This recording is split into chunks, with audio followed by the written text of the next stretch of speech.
स्वागत है आप सभी का आज की क्लास में। जैसा कि आप लोग देख रहे हैं कि इसमें जो हम बताने जा रहे हैं वो एचसी डायग्राम के बारे में यहाँ पर बताने जा रहे हैं। तो इसमें है क्या बेसिकली, वो जैसे आपने पिछली वाली क्लास में जो देखा था कि वहाँ पर हमने टेम्परेचर कंसंट्रेशन डायग्राम बताया था।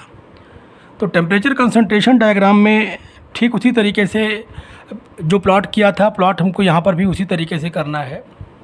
और इसमें जो वाई एक्सिस पर लिया जाएगा वो एंथैल्पी ली जाएगी, और जो एक्स एक्सिस पर लिया जा रहा है कंसंट्रेशन ली जा रही है। पिछले वाले केस में भी आपने जो देखा था उसमें यही था कि वहाँ पर वाई एक्सिस पर जो लिया गया था वो टेम्परेचर था और एक्स एक्सिस पर कंसंट्रेशन ली गई थी। तो आप देख रहे हैं यहाँ पर इस फिगर में एचसी डायग्राम में कि ये जो है आप यहाँ पर ये प्योर लिक्विड है या एब्जॉर्बर है। मतलब अगर हम वाटर और अमोनिया के बारे में बात करें तो इसमें जैसे इस फिगर में दिखाया गया है एक एग्जांपल के साथ कि ये जो है यहाँ पर प्योर वाटर है, 0 कंसंट्रेशन अमोनिया की, और यहाँ पर 1 कंसंट्रेशन प्योर अमोनिया है यहाँ पर। तो इस तरीके से अमोनिया की कंसंट्रेशन वाटर के अंदर बढ़ती जा रही है और जो सॉल्यूशन है वो यहाँ पर कंसंट्रिक होता जा रहा है अमोनिया के साथ। मतलब कंसंट्रेशन इसकी बढ़ती जा रही है। ये 0 से 1 यहाँ पर कंसंट्रेशन ली गई है। इस तरीके से आपने देखा। तो सबसे पहला काम तो यही करना है कि देखिए, जब पहली ड्रॉप होती है, सब कूल रीजन है ये, उसके बाद गर्म करते हुए टेम्परेचर बढ़ाते हुए जब पहली ड्रॉप जस्ट ये सबसे पहले क्या होता है, ये सब कूल रीजन है। यहाँ पर नंबर 1 जहाँ लिखा हुआ है, जब पहली ड्रॉप मिलती है तो ये 2 पॉइंट मिलता है। यहाँ पर पहली ड्रॉप जैसे ही उसमें अपीयर हो तो यहाँ 2.2 ले लेते हैं उस पर्टिकुलर प्रेशर के लिए। तो को प्रेशर यहाँ पर भी एक पर्टिकुलर प्रेशर लेंगे तो उस प्रेशर पर जो है सैचुरेटेड लिक्विड लाइन ये ड्रा होती है। आप देख रहे हैं उस प्रेशर पर अलग अलग कंसंट्रेशन के लिए देख रहे हैं सैचुरेटेड लिक्विड लाइन ड्रा हुई है। ये इस कंसंट्रेशन पर है, ये इस कंसंट्रेशन पर। पहला कहने मतलब अगर कंसंट्रेशन ये वाली होगी तो पहली ड्रॉप यहाँ पर मिलेगी इस एंथैल्पी पर। अगर कंसंट्रेशन ये वाली होगी तो पहली ड्रॉप जो होगी वो गर्म करने पर इस एंथैल्पी पर मिलेगी। अगर कंसंट्रेशन यहाँ पर होगी तो गर्म करने पर पहली ड्रॉप जो होगी इस एंथैल्पी पर मिलेगी। एंथैल्पी इसके अलॉन्ग है ना। तो कहने का मतलब सैचुरेटेड लिक्विड लाइन जो आई इस पर्टिकुलर प्रेशर पर वो ये वाली आई। अब इसी तरीके से उसको जो है सॉल्यूशन को हम गर्म करते जाएंगे, गर्म करते हुए जब तक कि लास्ट ड्रॉप उसमें ना मिल जाए। तो जब लास्ट ड्रॉप अपीयर होगी वहाँ पर बिल्कुल वो भी जो है वेपराइज होने वाली हो, बस तुरंत वो जो है वहाँ की जो एंथैल्पी होगी वो ये ली जाएगी। तो वैसे ही जो है उस पर्टिकुलर प्रेशर के बारे में बात हो रही है। अभी इस लाइन से कोई मतलब नहीं है, ऑक्सिलरी लाइन का मतलब हम अभी आगे बताएंगे इसको। तो कहने का मतलब हो गया उसके लिए भी क्या है कि अलग अलग कंसंट्रेशन पर हमने वेपर सैचुरेशन लाइन ले ली है। तो अलग अलग कंसंट्रेशन पर वेपर सैचुरेशन लाइन ली और उसके साथ हमने ये प्लॉट ले लिया। तो ये प्लॉट जो हमारा आया, ये PQR जो आया वो वेपर सैचुरेटेड लाइन का आया। आप समझ गए होंगे अच्छी तरीके से। ठीक उसी तरीके से जैसे टेम्परेचर कंसंट्रेशन डायग्राम पिछले वाले लेक्चर में हमने प्लॉट करना बताया है। वहाँ पर क्या था, आपने देखा था कि ये दोनों जुड़े हुए थे, है ना, टेम्परेचर कंसंट्रेशन में। लेकिन यहाँ पर क्या है, चूँकि एंथैल्पी लिक्विड सैचुरेशन की और वेपर सैचुरेशन की उसमें काफ़ी अंतर होता है। तो अब एंथैल्पी में जो आ रहा है, एंथैल्पी में डिफरेंस देख रहे हैं आप। यहाँ पर मिक्सचर एंथैल्पी जो है यहाँ पर दी हुई है, ये वाटर के लिए देखो यहाँ पर लिक्विड से वेपर तक की एंथैल्पी HFG वाटर के लिए है। आपको पता ही है Hg माइनस HF, ये Hg माइनस HF ये रीजन है HFG वाटर के लिए हो गया। ऐसे ही अगर अमोनिया के लिए देखें इस तरफ तो आप देख रहे हैं अमोनिया के लिए HFG फॉर अमोनिया, तो मतलब ये हो जाए Hg minus HF for ammonia, ammonia के लिए आ गया ये। तो ये आप जो देख रहे हैं ये एंथैल्पी वाला रीजन है सैचुरेटेड लिक्विड से सैचुरेटेड वेपर की कंडीशन में जाने पर। तो अब आपने देखा यहाँ पर इस तरीके से आपने एक सैचुरेशन लिक्विड लाइन ड्रॉ कर ली और एक सैचुरेटेड वेपर सैचुरेटेड लाइन और लिक्विड सैचुरेशन लाइन या सैचुरेशन लिक्विड लाइन। अब इसमें है क्या कि देखिए, अब आपको जो है इसमें एक आइसोथर्म प्लॉट करना है। हमारे पास जो एक टास्क होगी इसके साथ, इसका यूज़ क्या होगा इस एचसी डायग्राम का, उसी के बारे में हम बात करने जा रहे हैं। तो एचसी डायग्राम में आप एक पर्टिकुलर प्रेशर के लिए आपने सैचुरेटेड लिक्विड, सैचुरेटेड वेपर दोनों लाइन ड्रा कर ले। अच्छा, इस तरीके अब मान लीजिए प्रेशर आप बदल रहे हैं अलग अलग प्रेशर पर, तो ये सैचुरेटेड लिक्विड लाइन अलग अलग आएगी और सैचुरेटेड उसके कॉरस्पॉन्डिंग जो वेपर सैचुरेशन लाइन होगी वो भी अलग अलग आएगी। तो कहने का मतलब हो गया कि सैचुरेशन लिक्विड लाइन और सैचुरेशन वेपर लाइन जो होगी उसका एक जो सेट होगा पर्टिकुलर प्रेशर के लिए एक ही सेट होगा। अगर प्रेशर आप चेंज करते जाएंगे तो वो चीज़ भी चेंज होती चली जाएगी। तो यहाँ पर आपको समझ में बात आई इतनी। अब आगे बढ़ते हैं। अब इसमें हमको क्या करना है कि हमको एक आइसोथर्म प्लॉट करना है। तो आइसोथर्म प्लॉट कैसे होगा? हम ऐसा करते हैं कि ये जो हमारे पास सैचुरेशन लिक्विड लाइन है इसकी एक ऑक्सिलरी लाइन हम यहाँ पर ड्रा कर लेते हैं उसकी, तो जैसे उस तरीके से पिछले वाले केस में थी टीसी डायग्राम में। तो ये हमने एक ऑक्सिलरी, एक सहायक रेखा हमने इसकी ड्रा कर ली है ना। तो एक ऑक्सिलरी लाइन हमने यहाँ पर PSR ड्रा कर ली, ठीक है। PSR ड्रा कर लेने के बाद अब हम करेंगे क्या कि मान लीजिए कि एक पर्टिकुलर हमको इस पॉइंट का टेम्परेचर, हमको इस पॉइंट का जो टेम्परेचर है उसके लिए हमको यहाँ पर एक आइसोथर्म प्लॉट करना है कि वो रीजन को प्लॉट करना जहाँ पर टेम्परेचर कांस्टेंट होगा। एंथैल्पी तो कांस्टेंट होगी इस लाइन, देखो एंथैल्पी जो कांस्टेंट होगी वो इस लाइन के अलॉन्ग होगी और कंसंट्रेशन तो यही है आप देख रहे हैं, लेकिन टेम्परेचर कहाँ पर आएगा कांस्टेंट? आइसोथर्म उसी से मिलेगा हमको। तो हम करेंगे क्या कि यहाँ पर जैसे मान लीजिए इस टेम्परेचर, यहाँ का जो टेम्परेचर है उसके लिए जो है हमको इस रीजन में इस रीजन में सैचुरेशन लिक्विड और सैचुरेशन वेपर सैचुरेशन रीजन में हमको एक आइसोथर्म प्लॉट करना है। तो हमने क्या किया कि एक ऑक्सिलरी लाइन जो यहाँ पर थी, यहाँ से हमने क्या किया हमने क्या किया कि जो वाई एक्सिस के पैरेलल हमने एक लाइन सीधे या कंसंट्रेशन एक्सिस के जो है पैरेलल परपेंडिकुलर हमने एक लाइन हमने ड्रा कर ली। तो ये लाइन जो ड्रा करी हमने यहाँ पर ये आ गई। अब जब ये लाइन हमने ड्रा करी तो होगा क्या, देखो ये जो लाइन ये डॉटेड जो दिखा रहा है, जब कभी इस तरीके से प्लॉट होता है जो एक्चुअल प्लॉट आपको मिलेगा उसमें जो डायग्राम यहाँ पर प्लॉट करके दिया जाता है, तो उसमें ये जो लाइंस होती हैं इस तरीके से बहुत सारी लाइंस होंगी इस कॉरस्पॉन्डिंग प्रेशर के अलॉन्ग। तो उसमें वो ये टेम्परेचर पता रहता है कि किस टेम्परेचर की लाइन है। तो ये टेम्परेचर यहाँ पर पता है, जैसे मान लीजिए कि यहाँ का टेम्परेचर जो है 100 डिग्री सेल्सियस है, तो 100 डिग्री सेल्सियस यहाँ का टेम्परेचर हो गया। लेकिन 100 डिग्री सेल्सियस इसके बीच का जो टेम्परेचर कहाँ पर होगा वो प्लॉट करने जा रहे हैं। तो यहाँ से हमने एक वर्टिकल लाइन खींची 100 डिग्री, जहाँ इस पॉइंट से सैचुरेशन लिक्विड लाइन के इस पॉइंट से हमने एक वर्टिकल लाइन खींची, एक जो है यहाँ पर ये सीधी लाइन हो गई। फिर उसके बाद हमने क्या किया, एक हॉरिजॉन्टल लाइन खींची। ये हॉरिजॉन्टल लाइन यहाँ पर आ गई है, मतलब ये आप देख रहे हैं हॉरिजॉन्टल लाइन यहाँ आई।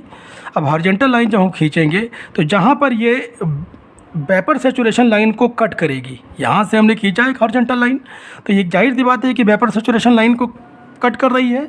तो कहाँ कट कर रही है? 0.4 पे कट कर रही है। तो अब इस 0.4 से हम इस 0.2 को मिला देंगे, 0.4 से 0.2 को मिला देंगे तो हमको जो ये लाइन मिलेगी T बराबर जो हो गया ये T2 माइनस T3 जो दिखा रहा है, ये क्या दिखा रहा है? ये दिखा रहा है आपको आइसोथर्म के बारे में कि यहाँ से यहाँ तक का जो टेम्परेचर होगा इस रीजन में वो क्या होगा? कांस्टेंट होगा, है ना। तो अब आप मतलब ये अलग अलग कंसंट्रेशन के लिए बता रहा है। देखो इस कंसंट्रेशन पर, देखो ये इस कंसंट्रेशन पे ये टेम्परेचर जो आया वही इस कंसंट्रेशन पे टेम्परेचर यहाँ पर मिलेगा। इस कंसंट्रेशन पे ये जो है ये इस तरीके से टेम्परेचर के बारे में बता रहा है कि ये टेम्परेचर जो है, देखो ये जो है ये तो लाइन एंथैल्पी की है, लेकिन टेम्परेचर जो होगा वो टेम्परेचर यहाँ मिलेगा, इस कंसंट्रेशन पर यही टेम्परेचर यहाँ मिलेगा, इस कंसंट्रेशन पर यही टेम्परेचर यहाँ मिलेगा और इस कंसंट्रेशन पर यही टेम्परेचर वेपर के लिए, प्योर वेपर के लिए मिलेगा। तो ये आपको प्लॉट करना इस तरीके से आना चाहिए कि यहाँ पर हम आइसोथर्म कैसे प्लॉट करते हैं, ये आपको अच्छी तरीके से पता होना चाहिए। तो अभी जो आपने पिछला वाला टॉपिक पढ़ा उसी से मिलता जुलता हम जो है ये एक दूसरा टॉपिक इसी का पढ़ा रहे हैं, इसी के कंटिन्यूएशन में ही है। तो है क्या चीज़ कि जैसे मान लीजिए कि ये आपके पास एक मिक्सिंग चैम्बर है ना, ये एक मिक्सिंग चैम्बर है और हम पढ़ाने जा रहे हैं adiabatic mixing of 2 systems. 2 systems हैं, 2 सिस्टम्स का मतलब हो गया कि 2 अलग अलग लिक्विड्स हैं जो अलग अलग कंसंट्रेशन और अलग अलग एंथैल्पी पर हैं और उनके अलग अलग मासेस जो हैं एक साथ एक मिक्सिंग चैम्बर में मिक्स किए जा रहे हैं। तो वही चीज़ हमने यहाँ पर बताया। और जो मिक्सिंग हो रही है वो विदाउट एनी एनर्जी ट्रांसफ़र, मतलब एनर्जी जो है ट्रांसफ़र नहीं हो रही है सिस्टम से सराउंडिंग में, कोई भी एनर्जी ट्रांसफ़र नहीं हो रही, मतलब ना सराउंडिंग से सिस्टम में कोई एनर्जी आ रही है ना सिस्टम से सराउंडिंग में कोई एनर्जी जा रही है। तो उसमें क्या है कि मान लीजिए कि एक ये है और एक इस तरीके से 2 यहाँ पर हमने ये 2 अलग अलग लिक्विड्स लिए। इसका मास m1, enthalpy h1, concentration C1, और ये 1 वाला पॉइंट ये पहला हो गया, और ये दूसरा मास m2, एंथैल्पी h2 और कंसंट्रेशन C2। तो इस तरीके से हमने दोनों को जब मिक्स किया, तो मिक्स करने के बाद ये हमारे पास फाइनल आ गया। तो फाइनल जो आया वो हमारे पास क्या आया, वो आया एंथैल्पी जो ये मास जो है आया वो m3, एंथैल्पी h3 और कंसंट्रेशन C3 आ गई। तो इस तरीके से हमारे पास ये मिक्स होने के बाद आया। ठीक है, तो अब हम जो है आपने देख लिया इसको कि एडियाबेटिक मिक्सिंग हुई। हमने दो लिक्विड को जो है एडियाबेटिकली मिक्स किया, और मिक्स करने के बाद हमको जो है एक थर्ड उसकी फेज़ मिली, जिसका जो है मास m3 हो गया। अब मास जब m3 हो गया, तो अगर law of conservation of mass लगाएं, तो according to law of conservation of mass, law of conservation of mass अगर लगा रहे हैं तो क्या हो जाएगा, ये m1 प्लस m2 बराबर m3, ये मतलब हो जाएगा, ये हो जाएगा टोटल मास। ये क्या हो जाएगा, ये हो जाएगा टोटल मास। ये टोटल मास आ गया आपके पास। ये पहली इक्वेशन आप लिख सकते हैं इसको। और वैसे ही अगर हम कंसंट्रेशन का जो अगर यहाँ पर करें, तो कंसंट्रेशन के लिए अगर हो जाएगा तो क्या हो जाएगा, ये हो जाएगा कंसंट्रेशन m1C1 प्लस m2C2 बराबर हो जाता है m3C3। तो ये आ गया, या हम ऐसे भी लिख सकते हैं इसको, ये इक्वेशन पहली वाली अगर अप्लाई कर देंगे तो क्या हो जाएगा, ये हो जाएगा m3 की जगह m1 प्लस m2 और C3। ये इक्वेशन नंबर 2 ले लीजिए आप इसको। और अब अगर हम साथ में एनर्जी इक्वेशन भी लगाएं, तो एनर्जी इक्वेशन लगाने के बाद क्या हो जाएगा, उसमें m1 h1 plus m2 h2 बराबर हो जाएगा m3 h3, और ये बराबर, ये पहला आप इस तरीके से पहले भी कर चुके हैं। तो ये हो जाएगा m1 प्लस m2, क्योंकि m3 बराबर क्या है, m1 plus m2 according two equation 1, और ये हो जाएगा h3 इक्वेशन नंबर 2। तो यहाँ पर आया C1 C2 C3 जो है अलग अलग स्टेट्स आप देख रहे थे, उनकी कंसंट्रेशन H1 H2 H3 जो अलग अलग स्टेट्स हैं 1 2 3 की, उनकी कंसंट्रेशन है 3 स्टेट 3। यहाँ पर ये वाली आप स्टेट 3 कह सकते हैं, स्टेट 3 हो गई, स्टेट 1 स्टेट 2 और स्टेट 3।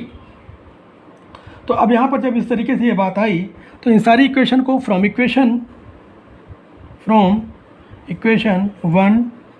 2 एंड 3, इन तीनों इक्वेशन को सॉल्व कर लेते हैं हम।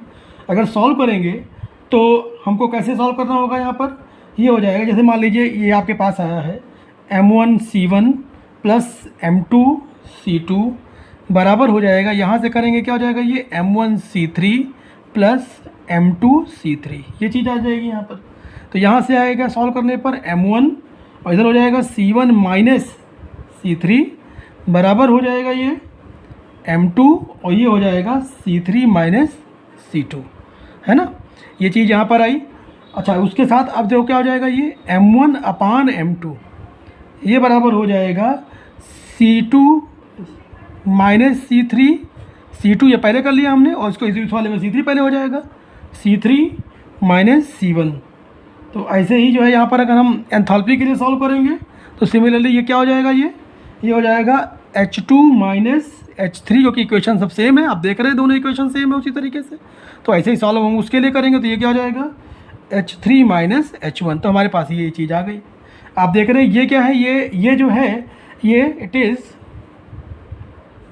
An equation of straight line, ये एक स्ट्रेट लाइन की इक्वेशन है। ठीक है, किसमें, on enthalpy concentration diagram, HC diagram. ये HC डायग्राम अगर देखें हम, तो उसमें जो है ये एक स्ट्रेट लाइन की इक्वेशन है। तो अब हम कह रहे हैं कि अगर हमको ये पता हो कि दो मासेस जो मिक्स हो रहे हैं, उनकी अगर दो लिक्विड जो मिक्स हो रहे हैं, उनकी अगर मासेस और कंसंट्रेशंस और पता हो हमको, और तो हम जो है जो स्टेट 3 होगी, जो मिक्स्ड पोर्शन होगा, जब एडियाबेटिक मिक्सिंग होगी, तो हम उसके बारे में पता कर सकते हैं 1 और 2 लाइन ज्वाइन करने के साथ। हम अगर 1 और 2 लाइन को ज्वाइन कर देंगे, तो इसका मतलब उस लाइन के बीच में ही कहीं पर स्टेट 3 आएगी, तो इससे पता चलेगा। हम आपको भी एक डायग्राम के थ्रू इसको एक्सप्लेन करके भी दिखाते हैं कि किस तरीके से कैसे इसको पता किया जाता है कि अगर हम मिक्सिंग का केस आ रहा है तो उसको एससी डायग्राम पर किस तरीके से हम जो थर्ड स्टेट आती है उसको कैसे पता करते हैं। इसमें इस डायग्राम में आप देख रहे हैं कि अलग अलग देखिए कंसंट्रेशन है। ये C1 कंसंट्रेशन स्टेट 1 पर, यहाँ पर ये देख रहे हैं आप, ये स्टेट 1 है इसकी, और ये स्टेट 1 C1 कंसंट्रेशन पर आया, C2 कंसंट्रेशन पर स्टेट 2 आया, और जब 1 से 2 को मिला दिया गया, आप देख रहे हैं एंथैल्पी कंसंट्रेशन डायग्राम में कि जब 1 से 2 को मिला दिया गया तो C3 जो कंसंट्रेशन आई वो आफ्टर मिक्सिंग, एडियाबेटिक मिक्सिंग, ये इस पॉइंट पर यहाँ पर आती है, क्योंकि इस लाइन के अलोंग आएगी। आपने देखा था कि जब वहाँ पर हमने इक्वेशन सॉल्व की थी तो वो एक स्ट्रेट लाइन की इक्वेशन थी। वो क्या कहने का मतलब हो गया था कि जो पॉइंट C3 होगा, वो जो पॉइंट थर्ड स्टेट जो आएगी, अगर फर्स्ट स्टेट और सेकंड स्टेट, दो स्टेट में उस लिक्विड को हम मिक्स करते हैं, एडियाबेटिक मिक्सिंग होती है, जो थर्ड स्टेट आती है तो वो जो है उस लाइन पर आती है जो स्टेट 1 और स्टेट 2 को मिलाने से बनती है। तो उस लाइन पर ही यहाँ पर देखिए थर्ड स्टेट आ गई। इसका मतलब क्या हो गया कि C3 कंसंट्रेशन के अलोंग ये स्टेट 3 यहाँ पर आई है ना। कहने का मतलब फिर से बता रहे हैं हम, देखिए C1 कंसंट्रेशन के अलोंग स्टेट 1 यहाँ पर है, C2 कंसंट्रेशन के अलोंग स्टेट 2 यहाँ पर है। कहने का मतलब यहाँ पर जो एंथैल्पी है, कंसंट्रेशन और मास, वो यहाँ पर आया 1 स्टेट, एंथैल्पी कंसंट्रेशन मास यहाँ पर आया स्टेट 2 आया। जब इन दोनों को मिला देंगे तो हमको चूँकि कंसंट्रेशन C1 और C2 पता थी, C3 एक स्ट्रेट लाइन पर होगा, हमने उस इक्वेशन को सॉल्व करके C3 की वैल्यू पता कर ली, और यहाँ से जब इन दोनों को मिला दिया तो हमको यहाँ से C3 वो स्टेट पता चल गई, 3 पॉइंट पता चल गया कि वो कहाँ पर होगा, कि जो फाइनल स्टेट आएगी आफ्टर एडियाबेटिक मिक्सिंग। अच्छा, अब इसमें हमको करना क्या है, इसमें हमको जो है आइसोथर्म प्लॉट करना है जो 3 से पास हो रहा है।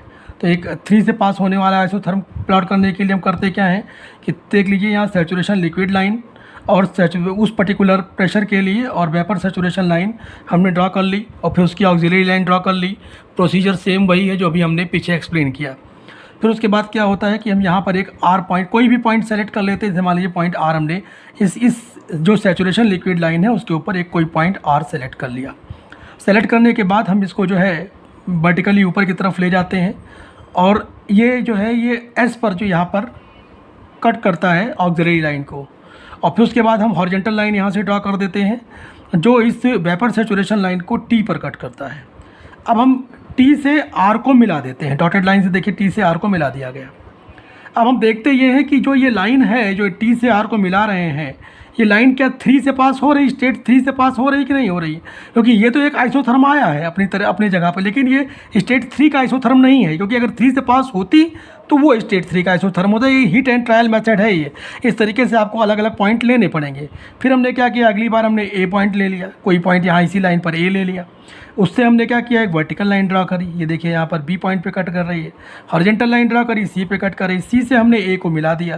तो देख रहे हैं वो लाइन जो है जो C से A को मिलाई गई वो 3 से जा रही है। इसका मतलब क्या हुआ कि ये 3 से जाने वाला ये आइसोथर्म, मतलब इसका मतलब क्या हो गया कि जो आफ्टर मिक्सिंग स्टेट 3 आई उसका जो आइसोथर्म आ रहा है वो इस स्टेट, वो जो ये स्टेट लाइन है A से C, इससे हम उसको रिप्रेजेंट कर सकते हैं। तो यहाँ पर इसका मतलब ये आया है। तो इससे जो एडियाबेटिक मिक्सिंग है उसका कॉन्सेप्ट क्लियर हो जाता है, और हम उसमें एडियाबेटिक मिक्सिंग के केस में भी आइसोथर्म हम HC डायग्राम पर कैसे प्लॉट कर सकते हैं ये हम आपको बताएं। वीडियो के इस पार्ट में हम 3 फ्लूइड रेफ्रिजरेशन सिस्टम के बारे में बात करेंगे।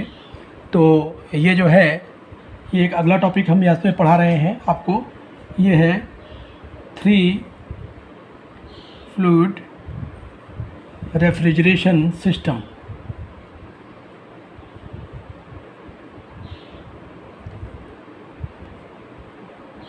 ये 3 फ्लूइड रेफ्रिजरेशन सिस्टम, इसके बारे में थोड़ी सी बात करने जाएंगे। आज बात करेंगे। इसमें क्या है कि आपने इसी को बोलते हैं इलेक्ट्रोलक्स रेफ्रिजरेटर।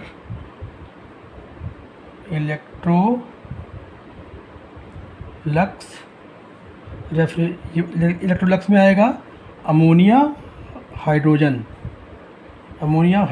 रेफ्रिजरेटर, इसी को इलेक्ट्रोलक्स रेफ्रिजरेटर भी कहा जाता है।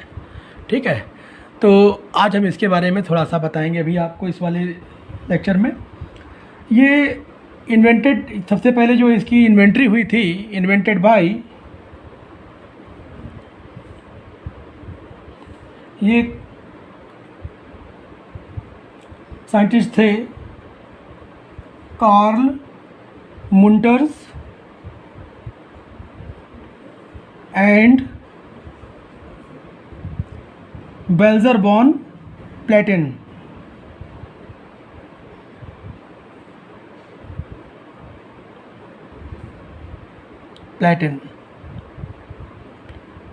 ये साइंटिस्ट थे, इन्होंने सबसे पहले इसको बनाया था। और कैसे था ये, क्या कैसे वर्क करता है, इसके बारे में हम पहले बताएंगे आपको। तो सबसे पहले इसमें क्या है कि हम शुरू करते हैं इवेपोरेटर से, है ना। तो इवेपोरेटर और क्या क्या चीज़ें हैं इसके अंदर, सबसे पहले हम डायग्राम बना लेते हैं, तब आपको बताते हैं इसमें। आप देख रहे हैं यहाँ पर ये 3 फ्लूइड रेफ्रिजरेशन सिस्टम हमने यहाँ पर ड्रा किया, इसका एक सर्किट डायग्राम। अब हम आपको इसमें कुछ बता दें कि क्या क्या चीज़ें इसके अंदर हैं। एक्चुअल में ये यूज़ कैसे होता है, इसका पर्पस क्या है। पर्पस ये होता है कि हम इसमें, इसका जो बेसिक पर्पस होता है इसको बनाने का, कि हम इसमें पंप को एलिमिनेट कर देते हैं, टू एलिमिनेट पंप को हम एलिमिनेट कर देते हैं। मतलब पंप की वजह से क्या होती है, नॉइज़ होती है, तो नॉइज़ यहाँ पर ख़त्म हो जाती है, जिसकी वजह से तो यहाँ पंप नहीं होता। ये पूरा ऐसा सिस्टम है, ये 3 फ्लूइड सिस्टम, जिसमें पंप नहीं होता। वाटर क्या होता है, वाटर एज ए सॉल्वेंट यहाँ पर यूज़ होता है। तो वाटर जो होगा, वाटर इसमें एज ए सॉल्वेंट यहाँ पर यूज़ होता है। हाइड्रोजन जो होती है वो हाइड्रोजन गैस जिसमें यूज़ होती है। इसमें 3 फ्लूइड में जो बता रहे हैं क्या क्या चीज़ें यूज़ होती हैं। तो वह हाइड्रोजन जो होती है, आपको पता है कि लाइटेस्ट गैस होती है, ये यूज़ होती है to increase the rate of evaporation, to increase the rate of evaporation,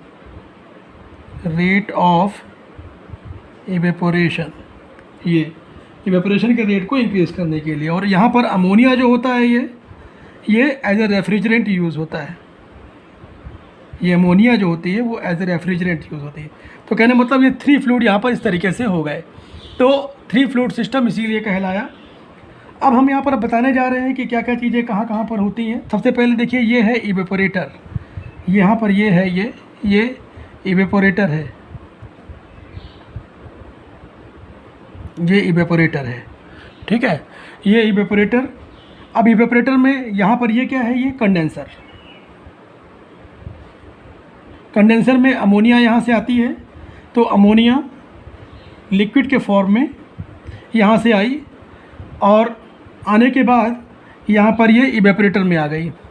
तो इवेपोरेटर में जैसे ही आएगी अमोनिया यहाँ पर, तो ये अब क्या हो रहा है, यहाँ पर हाइड्रोजन आ रही है। हाइड्रोजन देखिए यहाँ से जो है, ये हाइड्रोजन इधर ये एंटर कर रही है, हाइड्रोजन इसमें। तो हाइड्रोजन क्या करती है, हाइड्रोजन जैसे इसके अंदर करेगी तो इसका जो है ये आसानी से ये वेपराइज होना शुरू हो जाएगी, अमोनिया जो होती है। तो उस केस में क्या हो जाता है, कहने का मतलब क्या हो गया, हाइड्रोजन जो होती है वो low temperature corresponding to low partial pressure इसके यहाँ पर इसमें एंटर करती है, जिससे इसका क्या होता है कि जो अमोनिया होती है वो आसानी से वेपराइज होने लग जाती है। तो अमोनिया वेपराइज होगी, तो उस केस में क्या होगा कि अमोनिया जब वेपराइज होगी तो यहाँ से हीट को लेकर के वेपराइज होगी, तो कूलिंग, यहाँ पर कूलिंग प्रोड्यूस करेगी। तो कूलिंग प्रोड्यूस करेगी, तो अब यहाँ पर आया क्या, अमोनिया और हाइड्रोजन दोनों का मिक्सचर आ गया। तो अमोनिया और हाइड्रोजन दोनों का जो मिक्सचर है, कहने मतलब NH3 + H2 मिक्सचर, ये दोनों चीज़ यहाँ से आएगी, इधर से निकलेगी। तो अब यहाँ से आने के बाद वो इसमें जो ये वाला चैम्बर होता है, इस चैम्बर में यहाँ पर ये एब्जॉर्बर का चैम्बर है। ये क्या है, ये एब्जॉर्बर है, ये एब्जॉर्बर है ना। इस एब्जॉर्बर में ये यहाँ पर पहुँचती है। तो जब पहुँचेगी तो उस केस में देखो यहाँ पर क्या हो रहा है, ये वाला जो सॉल्यूशन इधर से आ रहा है, ये वाला, ये अब देखो यहाँ पर क्या है कि ये स्ट्रॉन्ग सॉल्यूशन अमोनिया का, अमोनिया जो होगी ये अमोनिया वाटर का जो मिक्सचर आ रहा है, तो यहाँ चूँकि ये वाटर इधर से आ रहा है, देखो ये वाटर जो है इधर से आ रहा है, इसमें कुछ अमोनिया मिली हुई है। तो कहने मतलब हो गया अमोनिया प्लस वाटर। तो इसमें ये वीक सॉल्यूशन है, ये क्या है, ये वीक सॉल्यूशन। तो वीक सॉल्यूशन का मतलब हो गया कि ये जो इधर से आ रहा है ये वीक सॉल्यूशन अमोनिया वाटर का आ रहा है, मतलब वाटर का जो कंटेंट है वो ज़्यादा है, अमोनिया का कम है, यहाँ पर आएगा। तो वाटर जो होगा वो अमोनिया जो यहाँ से आ रही है हाइड्रोजन के साथ मिली हुई उस अमोनिया को एब्जॉर्व कर लेगी। अमोनिया को एब्जॉर्व कर लेगी तो बचेगी क्या, अब हाइड्रोजन। तो हाइड्रोजन जो यहाँ पर बची, अब फिर से हाइड्रोजन यहाँ सेपरेट हो गई, और वो हाइड्रोजन जो बची यहाँ से वो फिर वापस फिर यहाँ से चली गई इधर, यानी मतलब हाइड्रोजन हमारे पास कंजर्व हो गई। फिर देख लीजिए यहाँ पर, अब ये कंसंट्रिक सोल्यूशन, मतलब यहाँ पर कंसंट्रिक स्ट्रॉन्ग सोल्यूशन जो होगा, स्ट्रॉन्ग सोल्यूशन किसका हो जाएगा, ये अमोनिया प्लस वाटर का यहाँ से निकलेगा। अब देख रहे हैं यहाँ पर ये एक हीट एक्सचेंजर बना हुआ है। अब ये यहाँ से क्या करेगा, ये हीट को ले लेगा, यहाँ से हीट को ले लेगा। तो इस होना चाहिए ये ठंडा होना चाहिए, क्योंकि एब्जॉर्बर में जितना ये इसका टेम्परेचर कम होगा उतना ज़्यादा ये एब्जॉर्ब कर पाएगा। तो ये अपनी हीट को यहाँ पर रिजेक्ट कर देगा ये सोल्यूशन जो होगा, और इसको हीट मिल जाएगी, तो जिससे हमको जनरेटर में हीट कम सप्लाई करनी पड़ेगी। तो ये हमारे पास क्या है, ये जनरेटर है। तो यहाँ पर अब क्या होगा, यहाँ पर हमको हीट कम सप्लाई करनी पड़ेगी। तो ये जनरेटर में आया, यहाँ पर जनरेटर में जब ये स्ट्रॉन्ग सॉल्यूशन पहुँचेगा तो अमोनिया जो होगी वो वेपराइज हो जाएगी। आप देख रहे हैं यहाँ पर अमोनिया जब वेपराइज होगी तो यहाँ पर जो वीक सॉल्यूशन वाटर वाला है ये रह जाएगा, वाटर प्लस अमोनिया का जो वीक सॉल्यूशन है वो रह जाएगा, और वो यहाँ से निकलेगा, देख रहे हैं ये। तो वीक सॉल्यूशन ये होगा और ये अमोनिया वेपर हो जाएगी। इसमें कुछ लिक्विड का फॉर्म होगा, जो अगर लिक्विड का फॉर्म है उसको हटाने के लिए हम यहाँ पर यूज़ करते हैं एक रेक्टिफायर। तो जो इसके अंदर जो कुछ लिक्विड के जो मतलब वाटर मॉलिक्यूल्स जो इसमें थोड़े बहुत मिल गए हैं वेपराइज होकर के, वो भी एलिमिनेट हो जाएंगे और वो यहाँ से कंडेंस होकर के नीचे चले आएंगे इधर पे। ये आप देख रहे हैं यहाँ पर, ये जो होगा ये NH3, क्योंकि प्योर वाटर तो होगा नहीं, कुछ अमोनिया के भी पार्टिकल जो है कंडेंस हो जाएंगे यहाँ पर, अमोनिया वेपर भी कंडेंस होगी। तो NH3 प्लस H2O ये बहुत ही वीक सॉल्यूशन होता है, ये वीक सॉल्यूशन इधर से निकल आएगा ये। अब हम मान के चलते हैं कि करीब करीब हमारे पास प्योर अमोनिया आई। अमोनिया को हम कहाँ भेजेंगे, कंडेंसर में। तो जहाँ पर ये क्या होगा, कंडेंस हो जाएगी, अमोनिया जो होती है वो कंडेंस हो जाती है इन लिक्विड फॉर्म, मतलब वेपर से लिक्विड फॉर्म में यहाँ पर हम कंडेंस करा देंगे। एक तरीके का हीट एक्सचेंजर है। और उसके बाद आपको पता है फिर सारी साइकिल हमने कंप्लीट कर दी। तो इस तरीके से आपने देखा कि जो ये 3 फ्लूइड सिस्टम होते हैं जिसमें 3 फ्लूइड यूज़ होते हैं, अमोनिया और वाटर और हाइड्रोजन। तो ये जो होता है वो हाइड्रोजन जो होता है वो इनसॉल्युबल होता है वाटर में। इसकी जो प्रॉपर्टी होती है वो क्या होती है, ये नॉन कोरोसिव होता है और इनसॉल्युबल होता है, इनसॉल्युबल इन वाटर, ये वाटर में सॉल्युबल नहीं होता। और ये रेट ऑफ इवेपोरेशन अमोनिया का जो है वो बढ़ा देता है। तो ये 3 बातें ये करता है हाइड्रोजन। तो rate of increases rate of evaporation, तो रेट ऑफ इवेपोरेशन को जो है ये इंक्रीज़ कर देता है। तो rate of evaporation of ammonia, of किसका, अमोनिया का रेट ऑफ इवेपोरेशन ये इंक्रीज़ कर देता है। तो ये इस तरीके से इसकी वर्किंग होती है। तो समझ में आप लोगों को आ गया होगा। अगर हम COP का फॉर्मूला इसका लिखना चाहें तो कैसे लिखेंगे, कह रहेगा heat absorbed in the evaporator, heat absorbed in the evaporator whole upon heat supplied by the generator, heat supplied by generator में, या बाई जनरेटर या heat supplied to the generator, ऐसा भी कह सकते हैं हम। तो एडवांटेजेस में क्या अगर हम लिखना चाहें तो क्या हो जाएगा, एडवांटेजेस में हम लिख सकते हैं पहला, नो कंप्रेसर नहीं होगा, कोई कंप्रेसर नहीं होगा। लो कॉस्ट बहुत कम हो जाएगी। नो नॉइज़, कोई नॉइज़ नहीं होगी, है ना। लीक प्रूफ, ये लीक प्रूफ सिस्टम होता है पूरी तरीके से। तो और ये सिंपल कंट्रोलिंग, ये कंट्रोलिंग सिंपल होती है। तो ये इसके जो है एडवांटेजेस हो गए। तो ये सारी चीज़ें, नॉइज़लेस होता ही है, आप तो देख ही रहे हैं। नॉइज़लेस सबसे इंपॉर्टेंट चीज़ तो यही है कि इसमें जो है हम पंप को एलिमिनेट कर देते हैं। तो नो कंप्रेसर एंड पंप, ये चीज़ है यहाँ पर, इस तरीके से समझ लीजिए आप। तो ये सारी बातें इसमें आ गई। तो कहने का मतलब हो गया कि ये जो है सबसे इम्पॉर्टेंट इसके अंदर यही है कि जो हम हाइड्रोजन इसके अंदर मिक्स कर देते हैं। तो यहाँ पर अब आगे बढ़ते हैं। आगे इसमें एक चीज़ और बता दें कि इसकी जो COP होती है ये डिसएडवांटेज में आ जाएगा। डिसएडवांटेज में क्या आएगा, ये इसकी जो है लो COP काफ़ी लो होती है इसकी। और जो ये जो होता है कहने का मतलब इसके अंदर जो है बहुत ज़्यादा स्पेस की ज़रूरत होती है। और ये आसानी से जो है रिपेयर, अगर एक बार ख़राब हो गया तो not easily repairable, not easily repairable. अगर एक बार ये ख़राब हो गया तो आसानी से फिर ये बनता नहीं है, तो इसको जो है रिपेयर नहीं कर सकते। और इसकी जो है स्पेस भी इसके लिए बहुत ज़्यादा चाहिए। तो कुल मिला करके हमको समझ में आया कि आपको ये चीज़ें पता चल गई होंगी कि 3 फ्लूइड रेफ्रिजरेशन सिस्टम किस तरीके से वर्क करता है और इसमें क्या क्या चीज़ें यूज़ होती हैं। तो अब हम यहाँ तक रखते हैं आज का लेक्चर। अब हम अगले लेक्चर में इसको फिर नई बातें कंटिन्यू करेंगे, क्योंकि अभी एक लिथियम ब्रोमाइड और वाटर का एब्जॉर्प्शन सिस्टम बाकी बचा हुआ है, उसको हम नेक्स्ट लेक्चर में कवर करेंगे। आज यहीं तक रखते हैं। Thank you.